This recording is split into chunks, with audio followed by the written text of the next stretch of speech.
I wanted to share an update on removing malware from a hosting account.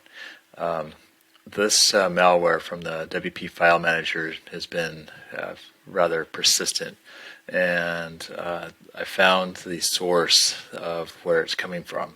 You can make all the updates you want to the WordPress files and replace the core WordPress core files and still have the malware show up again. So here is what I suggest to do. I was looking around on the very higher level files and folders. You'll see in the temp folder here that these 4 folders are pretty standard. This is a different SiteGround account or a control panel account. And if you go over here, you'll see that this one and this one are both different from what was over on the other side there, so on the other account. So if you go into these, if you edit, you'll see that they are laden with some malware.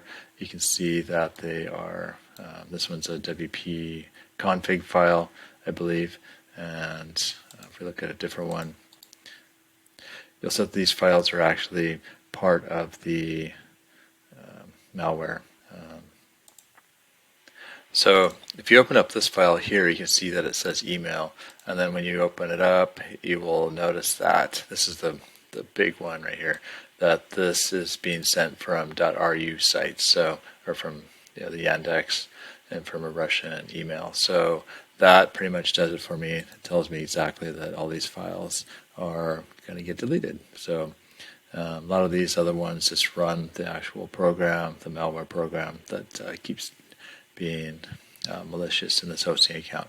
So just a heads up, make sure you do look a little bit higher than your WordPress site and any accounts that you have in there. Look around, look for stuff that's malicious and get rid of those, and that should solve the issue.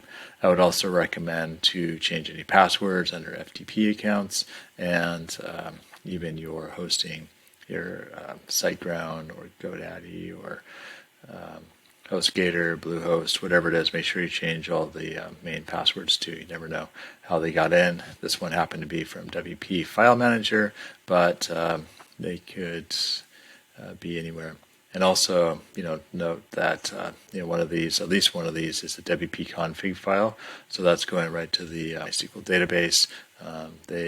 If by chance they save those files, that also has a way. They also have a way to get into them too. So you might want to change those too. All right.